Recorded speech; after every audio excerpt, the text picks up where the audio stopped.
Muito boa noite, sejam bem-vindos ao Pontos de Vista. Aos domingos cá estamos, como habitualmente fazemos, para um olhar os principais acontecimentos na semana, na ótica dos nossos comentadores residentes, ao Salomão Meada e ao Fernando Lima. Boa noite, os dois. Vamos olhar para os temas dos nossos comentadores, como fazemos sempre quando começamos o programa. Fernando Lima escolheu como tema da semana o novo hotel chinês na Marginal de Maputo, que foi inaugurado precisamente esta semana. Fernando. Boa noite. Eu não me vou cingir aos pormenores da inauguração, de quem inaugurou e quem não inaugurou, quem falhou uma cerimónia para inaugurar o hotel, mas é assim, este é um hotel muito grande, tem 258 quartos, penso que é um importante, está na moda falar-se em mais-valias, mais uma infraestrutura turística. O país precisa de infraestruturas turísticas, precisa de acomodação.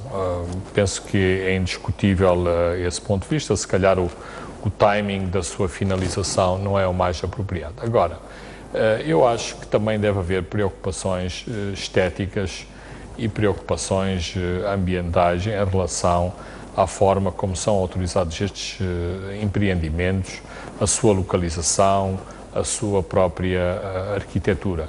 Eu não sou um entendido em arquitetura e em estética, mas parece um monstro de betão erguido na Marginal, um espaço nobre da cidade, e logo ao lado de um outro espaço arquitetónico que tem traços completamente diferentes em termos de modernidade e em termos de vanguardismo, eu diria. Portanto, eu acho que deve haver na cidade alguém que também tem que se preocupar com estes aspectos, não só dos aspectos técnicos dos empreendimentos, da sua própria localização, mas também de aspectos estéticos em relação às características arquitetónicas da cidade, à traça da cidade, e não só autorizar-se um hotel chinês ou um hotel de tradição arquitetónica chinesa na marginal da cidade. Portanto, eu acho que não é um espaço de construção civil bem conseguido, sobretudo pelo sítio que foi escolhido para ser edificado aqui na capital. Muito bem, vamos avançar para o Salomão. Escolheu no tema da semana a aparição do jornalista da Rádio Moçambique a ler o comunicado de imprensa na reunião do Comitê Central. Muito obrigado, boa noite. De facto, causou estranheza muito grande ver o jornalista Filipe Mabutana, da Rádio Moçambique, que é um jornalista sénior, até meu amigo pessoal, aparecer na reunião de quadros de um partido a ler comunicado. Eu acho que, do ponto de vista ético, jornalístico, isso é proibido. E do ponto de vista constitucional, da definição dos órgãos públicos de comunicação social na Constituição da República de Moçambique, é violação grosseira o que ele fez dos artigos, dos números 3, 4 e 5 do artigo 48 da Constituição da República, que garante que os jornalistas e os órgãos estão isentos politicamente e há uma salvaguarda da confrontação do pluralismo político dentro dos órgãos de comunicação social. Agora, a posição que ele toma é de abertamente aparecer numa reunião de um partido, primeiro vestido a rigor, um jornalista vestido às cores de um partido, e como se isso não chegasse, apresentar comunicados em nome desse mesmo partido. Um jornalista tão sénior, que até é um dos administradores da Rádio Moçambique. Agora, que raio de exemplo é que está a transmitir às outras pessoas, sobretudo aos jornalistas mais novos. O jornalista Filipe Mabutana é um editor assíduo dos espaços nobres de informação da Rádio Moçambique, apresenta programas da Rádio Moçambique, apresenta o Jornal da Tarde, o Jornal da Noite, modera debates na Rádio Moçambique. Agora, como é que fica isto? A Rádio Moçambique, que na definição da Constituição tem que garantir o pluralismo de todo o mosaico político nacional, agora os jornalistas posicionam-se, afinal, politicamente num partido. E eu acho que isto não só está errado, como a própria Rádio Moçambique devia tomar medidas se o próprio Mabutana não se demitir das suas funções de jornalista. Jornalista, ao mesmo tempo representante de um partido político, não, de ponto de vista ético, está errado. E não devia acontecer, e devia haver mais debate dos jornalistas no sentido de condenar esta prática.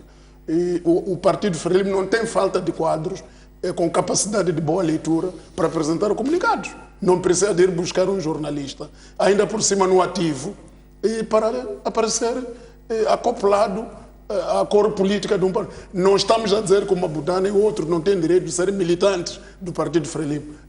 É liberdade individual, mas não confunda a opinião pública. De ponto de vista ético jornalístico, não está correto o que ele fez. Muito bem, vamos avançar então para os temas que elegemos esta noite. Começando pela notícia que surgiu nas últimas horas, ao longo deste dia de domingo, que indica então, que dá conta do assassinato que terá ocorrido, o que tudo indica, no dia de ontem, do membro da RNAM, Jeremias Pondeca, que é membro do Conselho de Estado, membro da Comissão Mista que está a discutir a paz, mais exatamente esse chefe, pelo lado da RNAM, da subcomissão que está a discutir a descentralização. Foi deputado da RNAM durante vários anos, portanto é um dos nomes mais conhecidos do lado da RNAM. Fernando Lima, começo por ti. Que mensagem que acha que este assassinato transmite? Bem, a primeira mensagem que eu recolho é uma clara mensagem de intimidação. Não só intimidação para a RNAM, para este grupo específico que está no diálogo político, mas também para todos os segmentos da nossa sociedade que defendem o diálogo político entre as duas principais forças do país, a Frelimo e a RNAM. Este é um primeiro ponto. Um segundo ponto é a própria conjuntura em que acontece este assassinato, ou seja, nós estamos a poucas horas de se começar mais uma ronda negocial entre o governo de Moçambique e a RNAM. Os mediadores começaram a chegar este fim de semana a Maputo e a primeira reunião está marcada para amanhã, segunda-feira. Aliás, tenho dúvidas se haverá, depois deste assassinato, tenho dúvidas se esta reunião terá lugar amanhã. Por outro lado, isto acontece também depois de duas reuniões importantes no Partido Frelimo e sabemos que no Partido Frelimo claramente há forças que estão muito objetivamente e muito frontalmente contra um entendimento entre a RNAM e o governo, entre a RNAM e a Frelimo. Portanto, há uma conjuntura, é difícil, ou seja, seria um facilitismo muito grande apontar os dedos a quem são os autores deste assassinato, mas claramente há uma conjuntura que de algum modo explica a natureza deste assassinato claramente politizado. Qual a mensagem que acha que nos transmite? Em primeiro lugar, lamentar esta morte de uma grande figura pública. Jeremias Pondeca é uma pessoa que fez muito esforço, lutou muito para cimentar a democracia neste país. Lembro-me das intervenções dele na primeira legislatura, que foram muito fortes no Parlamento moçambicano. É uma figura muito combativa, quer dizer, é um homem de grandes confrontos. E é uma pessoa de grandes contributos para o país. E já por duas vezes foi membro do Conselho de Estado, já tinha sido antes e tornou a ser agora, está a morrer como membro do Conselho do Estado, portanto é um dos conselheiros-chefe do Estado. E ao mesmo tempo dava um grande contributo na Comissão Mista, que está a preparar o acordo de paz, mais uma vez, entre nós. Agora, o que é que me parece muito mal feito isto? A própria posição da polícia. A esquadra do Triunfo diz ter recolhido um corpo de um desconhecido que apanhou morto na Costa de Sol e levou este corpo, foi entregar à morgue do Hospital Central. Só esta passagem é um espetáculo macabro. Quer dizer, contraria tudo que são as normas. Tudo isto, quer dizer, a polícia vê que há uma pessoa que foi baleada, tem dois tiros na cabeça e 2 tiros no abdômen, carrega, é um desconhecido, vai deixar na morgue. Quer dizer, qual foi a perícia que foi realizada? Qual foi o trabalho? Primeira coisa era isolar o sítio e começar as investigações apropriadas. E isso já teria sido de domínio público e teria sido identificado claramente. Eu fico muito preocupado quando a polícia, que está na cidade de Maputo, não conhece um membro do Conselho do Estado, não conhece um ex-deputado famoso, não conhece uma figura que todos os dias, todas as semanas, aparece na televisão no fim das negociações. Agora, aparece morto nas imediações de uma esquadra. E a esquadra diz que encontramos um corpo de um desconhecido e levamos para a morgue do Hospital Central. Eu penso que isto foi mal feito aqui nesta área. Quer dizer, é um teatro muito mal desenhado e muito mal feito. Claramente que este é um assassinato político que aconteceu. Da mesma forma que estão a acontecer vários assassinatos políticos todos os dias. Há pouco tempo referiu-se que em Chimoio, em Manica, foram apanhados 6 corpos de elementos, dentre os quais alguns membros da Assembleia Provincial. Em Tete, um membro da Assembleia Provincial saía de uma reunião, foi baleado. Quer dizer, isto não pode ser assim. Eu penso que fazer política ou se declara guerra aberta, e isto tudo fica aos tiros, ou encontra-se um meio termo, uma ponderação para não acontecer esses assassinatos políticos, porque da maneira como estão a acontecer, estão a manchar a imagem do país. A imagem da respeitabilidade dos direitos humanos em Moçambique está na sua pior classificação neste momento. E parece que aqui é uma como é que se diz? É uma dissonância entre aquilo que dizem os relatores internacionais e o nosso comportamento cá. Quer dizer, nós não fazemos nada para melhorar a nossa imagem, que está chamuscada no contexto internacional. Quer dizer, cada vez que nos chamam a atenção lá fora, porque estamos a violar as normas, nós voltamos cá, violamos ainda mais. Cada vez que nos dizem que é para cuidado, a situação dos direitos humanos em Moçambique não está boa, assassinamos mais 2. Quer dizer, não pode ser assim. Eu penso que este país ou tem gestores, tem normas, pessoas sensatas que ajudam a respeitar os direitos fundamentais dos cidadãos, ou estamos a entrar numa ingovernabilidade e que vai nos custar reatar no futuro. Quer dizer, o país está num descalabro tal, do ponto de vista do comando central, que um dia vamos ficar totalmente descomandados e não sei onde é que vamos parar. Fernando, portanto, já há algum tempo temos estado a falar de assassinatos seletivos, ou seja, alguém ou um grupo de pessoas anda a matar seletivamente pessoas determinadas. Tem lista.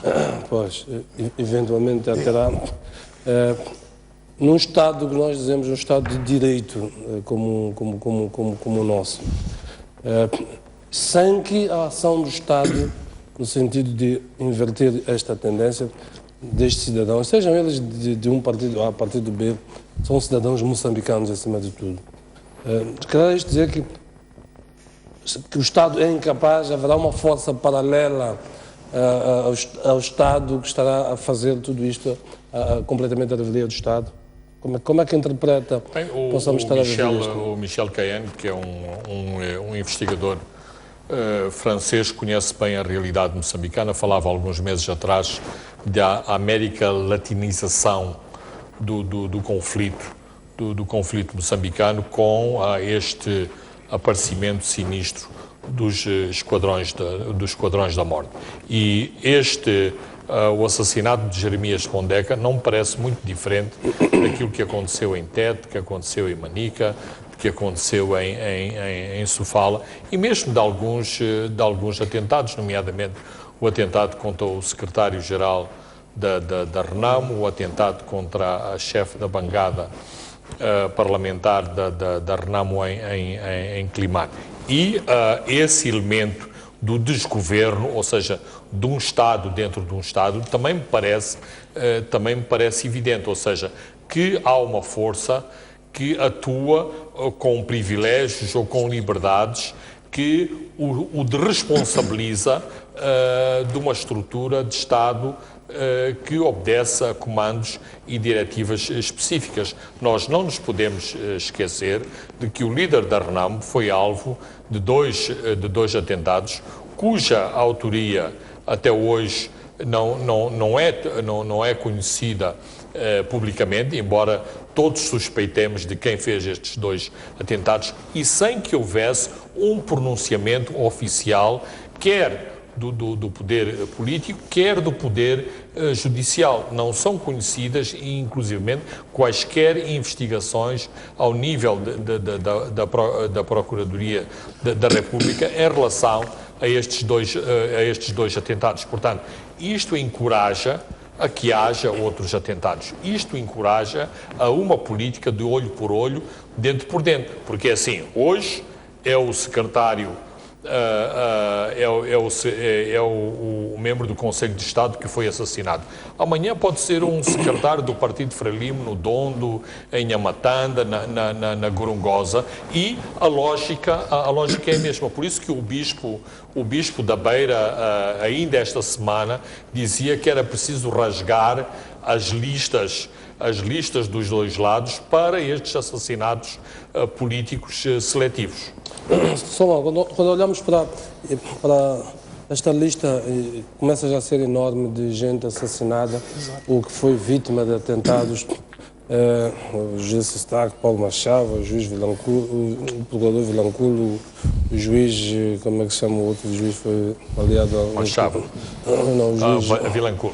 Não, o juiz, há uns 2 anos. Olhamos para o nosso próprio colega aqui que foi vítima de atentados, Jean Marcoan. Por um lado, há crimes que têm uma dimensão que, mesmo que a gente não queira, há um elemento comum entre todos eles, pronunciamentos políticos ou envolvimento político. Estou aqui a estabelecer o que se chama nexo de causalidade em direito. Depois há outros que têm uma dimensão mais de atuação na esfera da justiça, o que quer dizer que haverá aqui 2 grupos, portanto, uns pela sua ação no âmbito da justiça e outros pela sua ação política, claramente. Portanto, se tentarmos definir já o perfil do tipo de assassinatos que acontecem. Não, isso é porque um ambiente de impunidade garante as condições objetivas para que as pessoas multipliquem os grupos. Quer dizer, há um grupo que atua na área de justiça, não é bem justiça, é corrupção, na área de corrupção.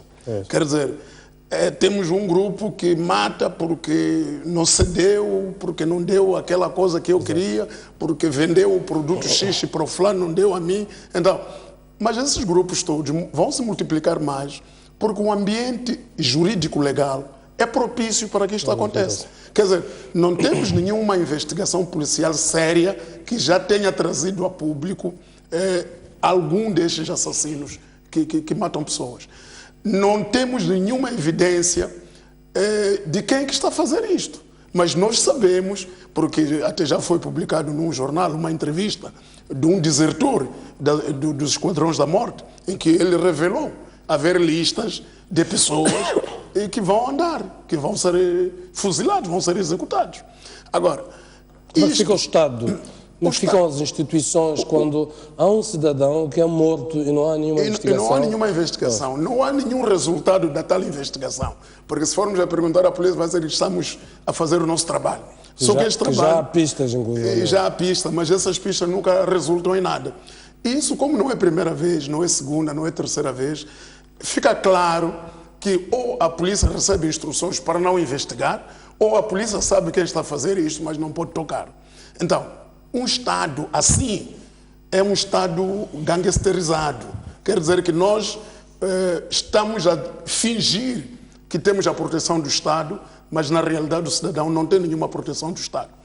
E as instituições que permitem isto, ou as pessoas do Estado que permitem que isto aconteça, só vão despertar para combater isto no dia em que começar a acontecer a eles ou aos seus familiares diretos. Enquanto isso estiver a acontecer, aparentemente, para os outros, dá a entender que podemos continuar nesta onda. Mas isto é muito mau. Primeiro, porque está a fazer rebaixar a imagem do país para níveis que nunca tínhamos antes.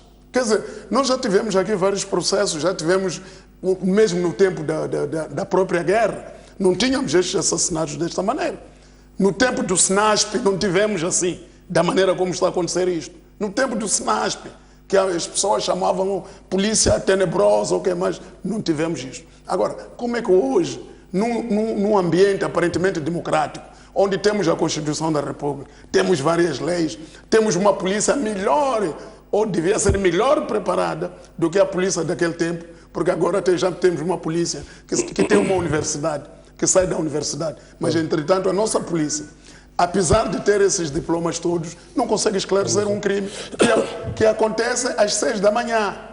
Quer dizer, o crime acontece às 6, às 7 da manhã. Na capital do país. Na capital do país, na zona nobre da cidade de Maputo. E a polícia nem sequer sabe identificar a pessoa baleada. Quer dizer, isto não fica bem. A imagem do nosso Estado está a ficar chamuscada. E aparentemente a nossa irresponsabilidade de cuidar da imagem do Estado está-nos a levar a um abismo em todos os sentidos, tanto do ponto de vista econômico, do ponto de vista político e do ponto de vista da nossa respeitabilidade no concerto das nações. Ninguém respeita um país que não tem regras. Ninguém respeita um país onde alguém, a qualquer altura, é raptado no meio da via, é assassinado no dia seguinte. Quer dizer, ninguém pode respeitar esse país. Esse país não está em condição de atrair nem turismo, nem investimento, se continuar com este tipo de comportamento. E, entretanto, temos cada vez mais instituições. Temos, para além das instituições formais, já conhecemos, temos o Comissão Nacional dos Direitos Humanos. Temos tudo aquilo que um país democrático precisa, só que não funciona. Quer dizer, essas instituições, olha, quando chega a hora da verdade, não funcionam. Temos polícia bem fardada, não tem falta de fardamento, não tem falta de armamento, não tem falta de viaturas, mas não consegue perseguir um ladrão, não consegue agarrar um criminoso. Então não temos nada. Muito bem, esta é uma discussão interessante. Como é que nós construímos o nosso modelo de Estado democrático através de um quadro institucional e legal, todo ele pomposo, mas falta sempre a ação desse quadro criado, quer das instituições, quer do ponto de vista legal. Vamos avançando, tanto pelo tema, porque certamente vamos ter a ocasião de continuar a discutir estes assuntos. A Frelimo realizou esta semana a reunião do seu Comitê Central, portanto, um Comitê Central extraordinário, apontando já para o Congresso, que tem lugar no próximo ano. Fernando, vou começar por ti. Olhamos em duas dimensões. Uma primeira, do discurso do Presidente do Partido, e a outra dimensão no sentido dos resultados que este Comitê Central trouxe para um contexto que o país está a viver, de uma profunda crise económico-financeira, preciso que se diga, de um lado, e de uma guerra que o país está a viver, com designações de conflito político-militar, de tensão, muitos eufemismos, mas para dar no mesmo. Fernando, o Presidente do Partido, no discurso de abertura, fez um discurso muito apontado para dentro, levantando muitas das coisas que nós temos falado aqui como comentadores, nomeadamente que a Frelimo não deve ser uma plataforma para atingir interesses pessoais. Cada vez mais se sente dentro do partido, isto é o próprio Presidente que o disse, uma tentativa de transformar a Frelimo como uma plataforma. As pessoas aderem ao partido porque querem atingir certos objetivos. E que a Frelimo é mais que os indivíduos e que a Frelimo não deve, portanto, ninguém deve usar a Frelimo para atingir os seus interesses, a Frelimo é que deve usar os indivíduos. A Frelimo não tem dono, a Frelimo é de todos nós. O que mais que... Portanto, de forma mais ou menos sintática é isto. Queria uma leitura desta mensagem do Presidente do Partido. Bem, eu acho que o Presidente ficou muito entusiasmado com todos esses pequenos excertos de discursos de Samora Machel que andam a passar em todas as televisões, porque me parece que o Presidente recuou um bocadinho ao tempo do samorismo, passa a expressão, para mandar uma montanha de recados para dentro do seu próprio partido. Ou seja, há claramente muitas mensagens para dentro da Frelimo, para os seus militantes, e há muito pouco para a sociedade em geral. Ou seja, a sociedade em geral não lhe diz muito se o partido deve estar coeso, se deve haver disciplina partidária, se as pessoas devem fazer crítica e autocrítica no seio das estruturas.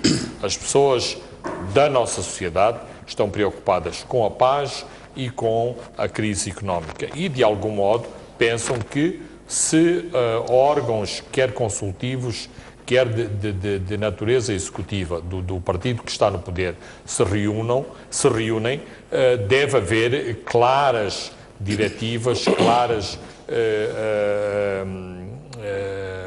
mensagens de que estas situações estão a ser contempladas. Portanto, em relação a estas duas questões, eu não vi, quer na reunião de quadros, quer na reunião do Comitê Central, que estas duas questões fossem digamos, tratadas e que saísse uma clara direção em relação a estas duas questões. Agora, em termos de Frelimo, sim, há um contexto que é preciso em que há uma clara mensagem. É assim, antes desta reunião de quadros, antes deste Comitê Central, nunca nenhum presidente da Frelimo, no pós-independência, ou seja, claro que todos conhecemos a crise de 68 e a situação obscura no seio da Frelimo, o famoso documento do Urias Simango, mas no pós-independência nunca um presidente foi alvo de tantas críticas, de tanta maldicência, de tantos comentários desabonatórios. E, portanto, eu entendo todo este discurso forte e disciplinador do presidente da Frelimo a responder a esses críticos, a responder a um setor que aparentemente se enriqueceu e usou o partido para enriquecer e que agora teme que vai ser perseguido, por exemplo, pela auditoria forense internacional. E, portanto, neste sentido restrito do Partido Frelimo, houve claras mensagens e penso que o Presidente sabia quem estava a tentar atingir. Finalmente, um aspecto que é um aspecto formal, mas não deixa de ser importante, esta dança das cadeiras de movimentar os membros da Comissão Política para outras províncias, membros da Comissão Política que pensavam que as províncias eram as suas pequenas farms, também é importante porque mostra, ao contrário do que muitos dizem, que o Presidente está no controle da situação e continua a ter poderes para movimentar membros da Comissão Política para outras províncias. Mas foram duas reuniões essencialmente para o Presidente mostrar ou não mostrar a sua força, mas muito viradas para dentro e muito pouco para fora e para a sociedade em geral. Acha que Filipe Inhosso sai fortalecido nesta luta dialética que se trava dentro do partido? É certo que em todos os partidos já existe esta dialética. Aparentemente... Nunca houve, como disseste, aparentemente sai, mas é preciso ver o que vem agora a seguir para sabermos se saiu de facto, porque o seu círculo de apoiantes diz que sim, que o Presidente saiu muito forte e foi incontestável o apoio que ele granjeou, mas isso não basta. Isso são os seus apoiantes. Nós temos que ver na prática a sua liderança no processo de paz, temos que ver na prática a sua liderança em enfrentar a crise económica em que este país está a atravessar. Salomão, Filipe Inhosso sai fortalecido. Como é que analisas este discurso à luz de tudo aquilo que temos falado aqui, do que circula nas redes sociais, os e-mails e tudo isso? Não, eu tenho uma leitura antiga que vou repetir. Eu acho que o presidente da Frelimo nunca esteve enfraquecido. Pois. Sim. Agora, depende dele se quer usar o poder que tem ou não. Mas o presidente da Frelimo, a partir do dia em que é eleito, é empossado como presidente do Partido Frelimo, tem a maior força que um ser humano em Moçambique possa ter. Então, portanto, agora depende dele, se ele deixa o poder, deixa pessoas aparentemente fazerem de contas que eles é que mandam no presidente, é ele que está a deixar. E no dia que ele disser cala-te lá, as pessoas vão calar. Portanto, acha que o problema está mais no exercício deste poder? Não, está na modéstia do próprio presidente. O presidente é muito modesto. Quer dizer, é um cidadão muito modesto, muito humilde, digamos assim, e que as pessoas interpretam isso como sendo fraqueza. Agora, não são as sombras que estão ali. Em todos os discursos do presidente, presta atenção, há uma coisa que ele fala sempre de transição geracional. Exato. E ele fala sempre como um processo, não algo acabado. Exato. Mas o facto dele ter ali algumas figuras tutelares à sua volta. Aquelas figuras são passageiras. E ele, até depende dele, acelerar a passagem dessas figuras ou deixá-las por um tempo. Porque ele tem poder suficiente para trabalhar. Agora, o que me preocupa a mim não é a posição do presidente em si. E este discurso que pronunciou no dia foi muito contundente, muito direto. Mas o que me preocupa é o dia seguinte desse discurso. O que é que o presidente vai fazer contra um grupo cada vez maior que todos os dias lhe dirige cartas abertas no WhatsApp, fala mal dele, diz coisas que o presidente nunca fez, aparentemente. Quer dizer, o que fazer desse grupo? Porque é um grupo identificado, é de militantes da Frelimo. São pessoas que nós conhecemos na rua, falamos com eles e nos dizem as mesmas coisas que escrevem ao presidente. E eu, quando no princípio falavam essas coisas, atacavam aqui, atacavam acolá, houve um tempinho que eram anônimos, eram cartas anônimas. Agora até já assinam, até põe os nomes deles. Quer dizer, estou a fazer perguntas ao meu presidente, mas o seu presidente não acha que vendeu o país quando vai a Washington assinar, não sei. Quer dizer, esta confrontação entre um grupo de pessoas cada vez mais é aberta. Cada vez mais aberta contra o presidente. Agora, contra o presidente e contra a liderança dele. Agora, o presidente disse algumas coisas, que ninguém é mais forte que a Frelimo, ninguém é maior que a Frelimo. Ok? Que a Frelimo não deve ser a plataforma para alguém atingir os seus interesses. Mas estão a fazer da Frelimo a plataforma para atingir os seus interesses. Agora, como fazer a devida purificação das fileiras para colocar, para impor disciplina partidária dentro do partido? Porque isto até configura indisciplina. Há muita indisciplina dentro do partido. Agora, quando o presidente faz um discurso desta natureza, é claramente como acionar o funcionamento dos órgãos internos do partido no sentido de fazer o follow-up do discurso do presidente. Antigamente havia a sessão de estudo político, não sei se ainda há. Quer dizer, havia a sessão de estudo político, havia a sessão de crítica e autocrítica, não sei.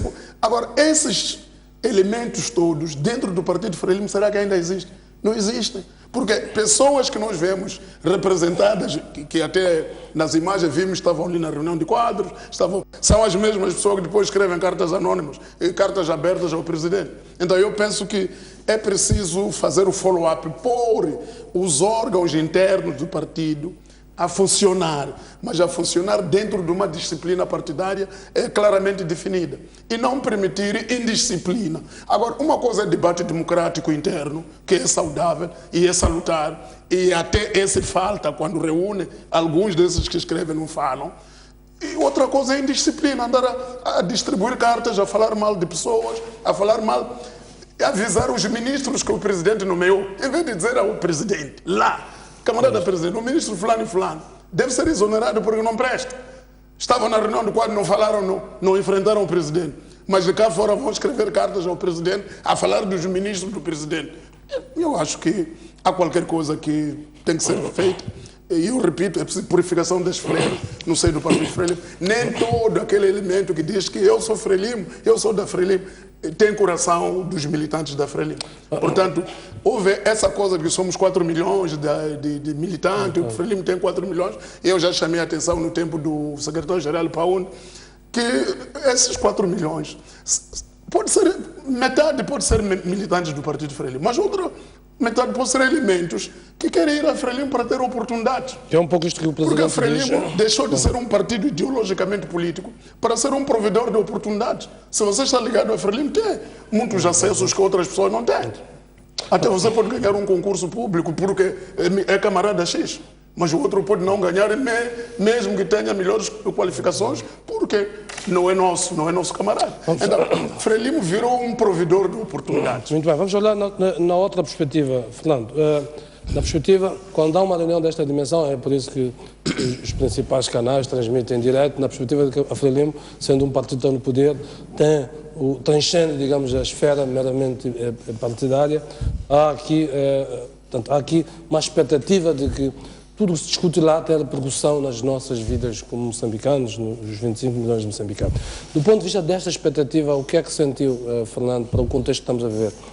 Não, eu acho que das pessoas que se pronunciaram, ouvidas formal ou informalmente, de algum modo essa tradição foi curada ou a expectativa não se materializou, porque exatamente essa é a tradição, que saem decisões para todo o país, para a nação. Não saíram nenhumas decisões nem para o país, nem para a nação. Houve muita reflexão interna, muita reflexão no sentido daquilo que o Salmão esteve aqui a enunciar, mas muito pouco para o país real. Claro que o país também está a mudar e a Frelimo não é mais esse partido que o país tem que parar para estar a assistir e a seguir o que é que acontece na Matola. A Frelimo é mais um partido importante, é um partido poderoso, mas é mais um partido no contexto político moçambicano. Agora, também em termos políticos, este partido tem que se posicionar para ser influente na nossa sociedade e para a sociedade sentir que aquilo que se discute nesse partido tem essa influência e tem esse peso na nossa sociedade. Em relação a estas duas reuniões, eu não senti esse peso e a transmissão de mensagens muito fortes para a sociedade moçambicana, nomeadamente na solução dos problemas e dos desafios com que se confronta a sociedade moçambicana. Salmão, também te coloco a mesma questão. Para quem não é militante, mas é cidadão moçambicano, que tinha uma expectativa natural de que alguns dos principais problemas que estamos a ver tivessem pelo menos aqui uma discussão do caminho a seguir. Com que ideia ficou? Fico com a mesma ideia de Fernando Lima. Eu não senti que houvesse... Quer dizer, pareceram-me duas reuniões formais de organização interna. A aprovação das diretivas, das teses ao Congresso, e depois diretivas internas e contexto eleitoral.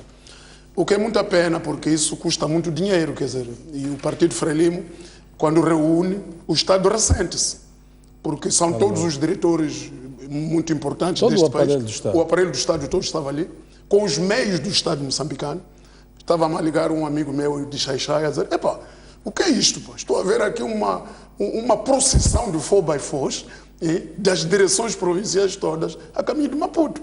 Claro que são esses meios que vêm de todas as províncias, são meios do Estado, que estão alocados aos dirigentes do Estado, que ao mesmo tempo são militantes do partido. Portanto, a única coisa que teve muito impacto e que me assustou é que em tempos de crise, juntar 3.000 pessoas durante vários dias aqui na capital, ou aqui na Matola, na capital da província de Maputo, é obra, juntar essas pessoas. E eu sei que isso não é com cotizações dos militantes.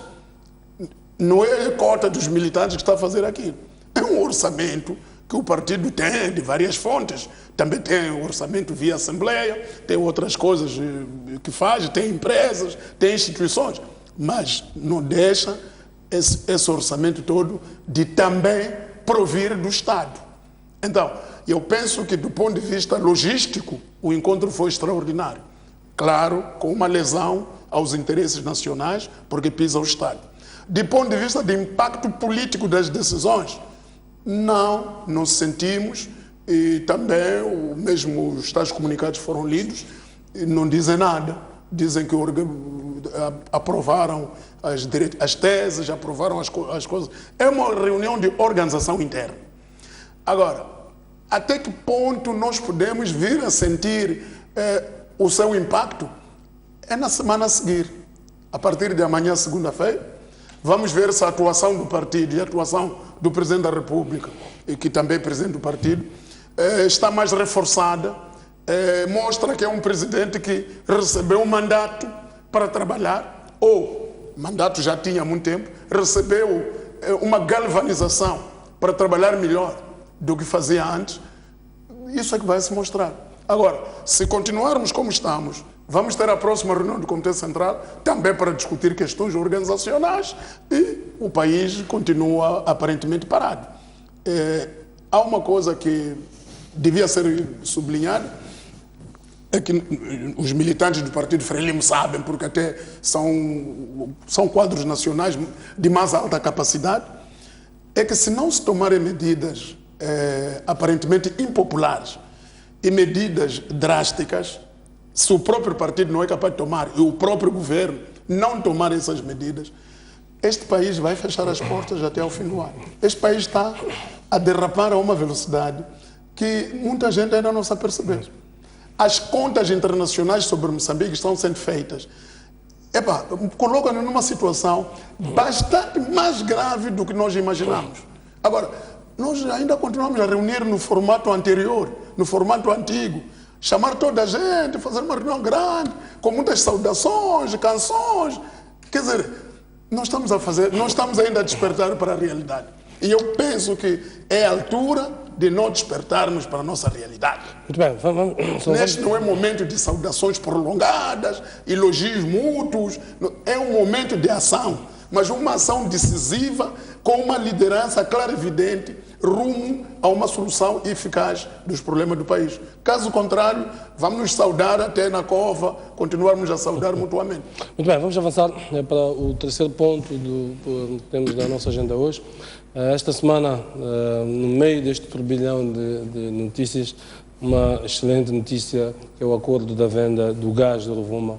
Portanto, a ENE conseguiu então fechar com a BP a venda, portanto, para os próximos 20 anos, a venda do gás que vai sair da sua plataforma flutuante no Rovuma. Fernando, que impacto é que isto pode ter num cenário como este que o Moiano acaba de descrever agora? Bem, se o país está deprimido e está deprimido economicamente, claro que uma notícia destas é uma notícia muito, muito interessante, levanta o moral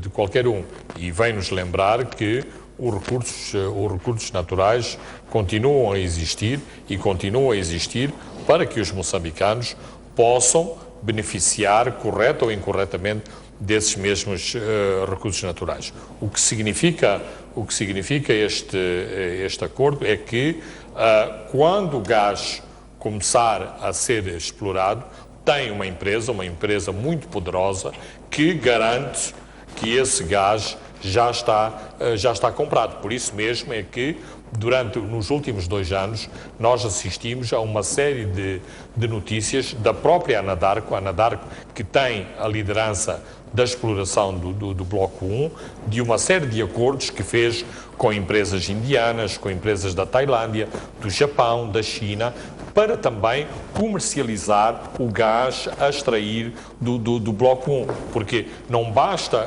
ou seja, o gás não é propriamente uma mercearia que uma pessoa põe ali na montra os trilhões de pés cúbicos do gás. É preciso, por antecipação, ter acordos. Estes acordos são muito sofisticados porque é preciso garantir um preço à partida, porque depois estes preços têm implicações no próprio investimento que é feito, na rentabilidade do investimento que é feito para a extração do gás e, portanto, sem estes acordos estratégicos, sem esta comercialização antecipada do gás, não é possível avançar-se para a exploração. Portanto, é uma muito boa notícia para Moçambique. Aliás, esta notícia é complementarizada com outras notícias, nomeadamente que até ao fim de outubro eventualmente sairá a decisão final de investimento, em relação ao Bloco 4, que sairá também o contrato de exploração e produção do mesmo Bloco 4, para além também das declarações já feitas pela Anadarko de que no próximo ano se espera que também o seu FID, portanto a sua decisão final de investimento, vá ser feita em relação ao Bloco 1. Salomão, no meio de muitas más notícias, uma muito boa, mas não seja pelo facto notícia, de grandes fluxos de dólares e divisas. Cuidado com essas notícias, temos que ter muito cuidado, porque são essas notícias que levaram o governo do presidente Guebuza a começar a atrair dívidas, a contrair dívidas, alegadamente porque já temos dinheiro aí. Exato. Quer dizer, e uma outra coisa importante, esta é uma boa notícia porque viabiliza o projeto de gás. Mas quem vai comprar gás não é Moçambique, é BP, da Grã-Bretanha, é British Petroleum, que vai comprar, está a comprar o gás da Eni, que é italiana. Quer dizer, é um negócio entre dois estrangeiros em Moçambique. E nós, claro que vamos ganhar alguma coisa, mas não fiquemos aqui a dizer que já temos dinheiro, porque vem aí o BP já vai comprar gás. BP não vai comprar gás ao governo moçambicano, vai comprar a uma outra multinacional estrangeira.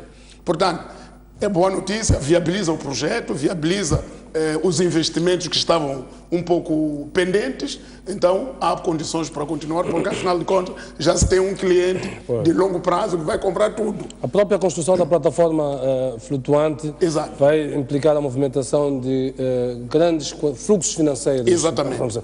Vai aliviar um pouco o nosso metical, a depressão em que está o metical. Pelo menos nesses últimos meses de 2016. Exatamente, mas temos que ter cuidado. Eu olho para esses números com muito cuidado, porque o Metical vai continuar a sofrer, porque muitos dos negócios estão sendo feitos. Por exemplo, alguém estava a contar como é que essas multinacionais contornam, por exemplo, tem um fornecedor moçambicano que deve fornecer certos produtos a eles, mas o fornecedor moçambicano só pode gastar até 700 mil meticais em cartões no estrangeiro, onde ele compra os produtos para fornecer a eles. Então, o que é que eles fazem? Optam por criar um circuito internacional em que o dinheiro circula entre eles e resolve os problemas que eles têm em Moçambique. Isto é um investimento de capital intensivo, na verdade. Então, não é pela via de fornecimento de bens que a nossa aposta, Jeremias, é aquilo que nós estamos a discutir. É organizar bem a agricultura, termos uma agricultura organizada, organizarmos bem o setor de turismo, termos um turismo atrativo e funcional, o que requer que tenhamos paz. Então, as coisas estão muito claras aqui. É o governo empenhar-se, o governo, a Renamo e todos nós, em conseguirmos a paz, assim acelerarmos o turismo e permitirmos uma agricultura sustentável. Isto é, fazermos investimentos na agricultura e termos os resultados que desejamos. Agora, há muito que esse diagnóstico está feito, na verdade. Exato, esse diagnóstico é que nos vai. Agora, o negócio vivemos nesta contradição entre o imediato e o longo prazo. O negócio entre esses gigantes é igual à luta entre dois elefantes. Quem sofre é o capim. Agora, o capim é que tem que saber como se adapta à situação para não sofrer totalmente. Agora, é boa notícia, sim senhora, bem-vinda, mas cuidado com essas notícias, não nos galvanizem para pensar que já estamos bem. Por exemplo, a questão da ExxonMobil também. A gente, o que é que está à espera no negócio da ExxonMobil? Estamos à espera das mais-valias, dos impostos das mais-valias. Então, é muito sim para a nossa situação. A economia está tão deprimida que qualquer moeda, qualquer metical que chegar, é bem-vindo. Mas nós temos que ter uma estratégia nacional de como é que organizamos este país para não andarmos muito atentos a essas noticiazinhas que parecem grande coisa, mas é uma coisa para acontecer se calhar daqui a 10 anos. Mas o acordo foi assinado agora. Então, não há nada de imediato a receber nesse negócio. Há um dado curioso, é que este anúncio é feito precisamente alguns dias depois de termos deixado de ter o Ministro dos Recursos Minerais e Energia. Será uma coincidência isso ou não? Bom, acho que o Fernando Lima explicou isso já na semana passada, é que havia um sentimento de que o Pedro Couto é inflexível em algumas coisas, em algumas coisas. Mas ou é rigoroso demais? Sim, eu até penso que não é inflexível. De interpretação. Mas também quero dizer uma coisa. Foi anunciado depois da saída dele, mas foi acordado quando ele ainda estava no ativo. Quase previsivelmente. Aliás, ainda nem temos outro ministro, Exato. Que é outra gafe esta do presidente, exonerar um ministro e ficar 2 semanas. Não tem um novo ministro, não tem vice-ministro, não tem nada. Quer dizer, se tem secretário permanente num ministério tão estratégico, tão forte como aquele, até dá a entender que exonerou numa altura em que não sabia o que ia fazer. Mas isso é outro assunto a discutir noutro tempo. Mas a questão de fundo é que esses acordos foram feitos no tempo do Pedro Couto. Claramente. Agora estão a sair. Mas também, em termos políticos, esse tipo de percepções é muito importante. Quer dizer, pode galvanizar determinadas pessoas que pensavam que a rigorosidade do ministro Couto não ajudava na rapidez com que os negócios devem ser feitos. E quem conhece bem o Couto não me admira que tenha sido isso mesmo. Fernando, como é que, olha, este negócio fechar, podemos estar aqui num campo especulativo, claramente, mas a análise política muitas vezes é feita com base nas percepções, nas notícias que saem. O que é certo é que 2 dias, praticamente, ou 3 dias depois do ministro sair... Não, aí claramente há uma coincidência, ou seja, estes acordos são alvo de negociações muito difíceis, muito complicadas, com timings também muito apertados. Por exemplo, em junho, quando o Conselho de Ministros aprovou uma série de propostas da ENI, nomeadamente das empresas envolvidas na construção da plataforma flutuante para a exploração do setor coral do bloco 4, da própria exploração da BP, tudo isto já tinha sido alvo de um acordo em Conselho de Ministros em junho. E nessa altura a ENH previa que, por exemplo, a ENI fizesse a sua declaração final de investimento em setembro. Ora, isso não aconteceu.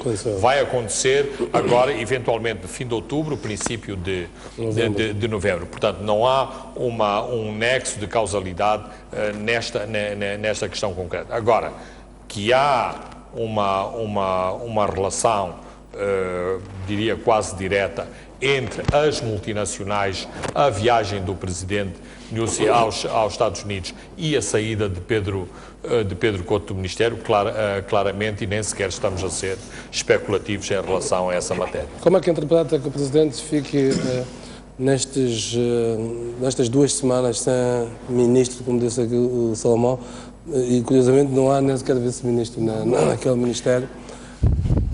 Bem, aqui há um problema técnico e um problema de timing, ou seja, houve problemas no último fim de semana em termos da agenda presidencial e depois acumularam-se estas reuniões. Por exemplo, este fim de semana... Não é preciso...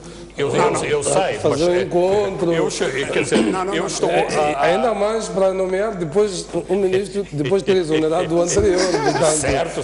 Não, eu estou a argumentar na base daquilo que são as informações disponíveis em relação a este problema. Por exemplo, à hora que estamos a fazer este programa, espera-se que aconteça mais uma nomeação e várias outras nomeações em relação ao Conselho de Ministros. Se isto vai acontecer ou não vai acontecer, não sei, não tenho a tal bola de cristal. Mas esta é a informação que está a circular e que foi disponibilizada. Agora, a questão de fundo é aquilo que o Salomão diz.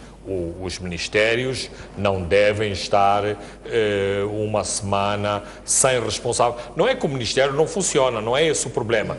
Estas questões têm timings políticos e, em última análise, transformam depois o Presidente em refém de determinados. Por exemplo, Aparentemente o Ministro do Comércio passou toda a semana a receber felicitações do exterior e internamente pela sua nova nomeação. Ele não foi, mas os SMS caíam no seu telemóvel. Isto significa que está a condicionar, politicamente, e isto está a condicionar o próprio Presidente na nomeação ou não desta pessoa para esta pasta. Mas o Presidente sabia que no dia 29 de setembro haveria a Assembleia Geral da HCB e que se o Presidente queria que o Ministro saísse, logicamente, eu só tiro alguém quando tenho outro para ficar no lugar. Aliás, o acionista da HCB é o Estado. É o Estado. O Estado é que marcou o encontro. soberano, marca a Assembleia Geral, já com ideias claras de quem quer colocar naquele lugar. Então, eu penso que no mesmo dia que o Presidente exonerou o Ministro Couto, devia ter indicado o seu assim que se faz.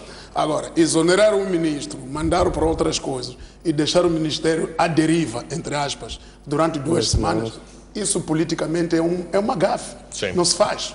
Agora, claramente. O Presidente tem assessores, tem tudo, tem conselheiros, mas se calhar é ele que não quer ser assessorado ou não está a saber a gravidade disso.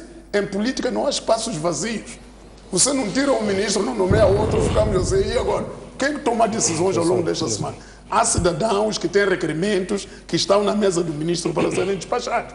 O anterior já não pode despachar, não tem legitimidade, e o próximo ainda não entrou para despachar. Então, na administração pública não podemos ficar com a ausência do poder. Quer dizer, esta ausência do poder é grave para o país. E pior ainda é que não há falta de pessoas. Quer dizer, são as concertações que se façam rápido e, sobretudo, antes de tomar a decisão, antes do dia da HCB, já devia ter ocorrido esta nomeação. Muito rapidamente vamos olhar para o próximo tema. Esta semana houve, mais pelo insólito da questão, houve a greve dos trabalhadores da Ematum, Fernando. Há muitas greves que acontecem, obviamente não as temos discutido aqui, mas a Ematum tem particularidades que, até porque nos últimos 2 anos, se há uma empresa que se falou tanto neste país, é a Ematum. Um investimento que mobiliza 750 milhões de dólares, pode ter os seus trabalhadores no Não, é assim, o Salomão teve aqui a enfatizar uma série de questões que têm implicações políticas. E esta greve da Ematum é grave e é triste pelas suas implicações políticas, a começar por um dos efeitos da própria greve. Eu achei extremamente infeliz a declaração do Ministro das Pescas e das Águas Interiores a dizer que é uma greve. Todas as empresas têm dificuldades e todas as empresas... É verdade, sim, que a greve é um direito constitucional. Agora, naquela empresa não deveria acontecer greve. Esta é uma empresa que recebeu um fluxo, teoricamente, recebeu um fluxo de 850 milhões de dólares. Claro que depois 500 foram para a defesa, 350 foram para o atum. Este é o outro problema que a auditoria depois vai aclarar, mas nesta empresa, estes trabalhadores, nem que sejam guardas 24/24 dos barcos que estão ancorados no Porto de Maputo, estes trabalhadores têm que ser bem tratados, têm que ter salários em dia, têm que ter carro, se calhar, para os levar a casa. Ou seja, esta empresa não pode estar nas bocas do mundo, na opinião pública, pelos piores motivos. Então, esta empresa que é suposta de ser a nossa grande soberania nacional da captura do atum, os trabalhadores, não trabalham naquilo que deviam trabalhar. 2, nem sequer recebem salário. 3, temos um ministro desbocado e que não olha às consequências daquilo que diz, a dizer que é normal uma empresa tão estratégica entrar em greve. Para saber, claro, o nosso ministro foi encontrado ali na esquina e queria dizer qualquer coisa. Ele é ministro. Para isso ele é ministro. O ministro encontrado na esquina ou não tem que ter postura de ministro e tem que ser coerente. Porque até a televisão mostrou uma entrevista que ele deu. Pois, era isso mesmo que eu queria dizer. Portanto, como ele já tinha vindo defender uma causa e não se confirmou toda a causa que ele defendeu na entrevista que ele deu à nossa colega. Como dizia o Fernando, esta empresa não pode se dar ao luxo de criar uma situação que leve à greve. Até os próprios credores internacionais, e nós, o público em geral, já não vamos acreditar na capacidade de pagamento da dívida. Quer dizer que a dívida de Ematum fica claro que definitivamente vai ser paga por nós. Não é Imatum que vai pagar, conforme dizia o Ministro da Economia e Finanças, que não, as empresas são responsáveis só em caso de que nós entramos como Estado. Eu acho que já vamos entrar claramente como Estado, porque a Imatum afinal não funciona. Estava ali um dos trabalhadores em greve que falou à televisão, diz que eu fui contratado, eu sou marinheiro, a minha vida é no mar. Agora colocam-me na situação de ser o guarnecedor dos barcos parados. E o que é que vou fazer com esses barcos? Quer dizer, um marinheiro não está a trabalhar, está a guarnecer os barcos no lodo, que estão a pescar lama aqui no porto de Maputo. E são tantos barcos. E depois há uma coisa, no dia em que houver condições para aqueles barcos irem à pesca, primeiro terão que ir todos à revisão para pagar tantos milhões, porque aqueles barcos não foram feitos para ficar ali o tempo que estão a ficar. Quer dizer, aqueles barcos estão a enferrujar, estão-se a estragar, estão-se a degradar e depois será... Esta é uma empresa que, uma das coisas que o Ministro de Economia e Finanças disse um dia, eu penso que devia se acionar imediatamente. Ele disse que essas empresas, em caso de incapacidade de trabalhar, terão que ser obrigados a vender o seu patrimônio. E eu acho que agora, antes da degradação total daquela frota, devia-se procurar um comprador daqueles barcos, recuperar-se o pouco que vai se recuperar e normalizar as nossas contas. Agora, sobretudo depois de tudo que se disse sobre a sustentabilidade deste negócio no Parlamento, toda a defesa feita, a prática parece estar permanentemente a desmentir os discursos que todos foram feitos. É um paleio que aconteceu, a pessoa fala, explica, porque isto vai... Mesmo a entrevista do Ministro das Pescas. A empresa, este ano vai produzir neste tamanho, mas a receita é muito grande, porque o preço do atum no mercado internacional, não sei quanto, e em 2017 já vai produzir em pleno. Agora, nos dados que estamos a mostrar na prática, mostra que em 2017, eu duvido que a Imatum continue a existir. Agora, deviam-se tomar medidas cautelares urgentes, no sentido de recondicionar aquela empresa, revender ou vender o seu patrimônio, recuperar o pouco que ainda existe, entregar ao Estado para continuar a pagar a dívida. Porque o Estado vai pagar uma dívida de uma empresa que não lhe beneficia. Muito bem, vamos terminar por aqui. Os nossos temas já esgotaram, o nosso tempo também. Quero agradecer a vossa presença aqui, aos nossos telespectadores que nos acompanham semana a semana. Nosso muito obrigado. Voltamos a encontrar no próximo domingo neste espaço. Boa noite, uma boa semana de trabalho a todos. Até a próxima semana.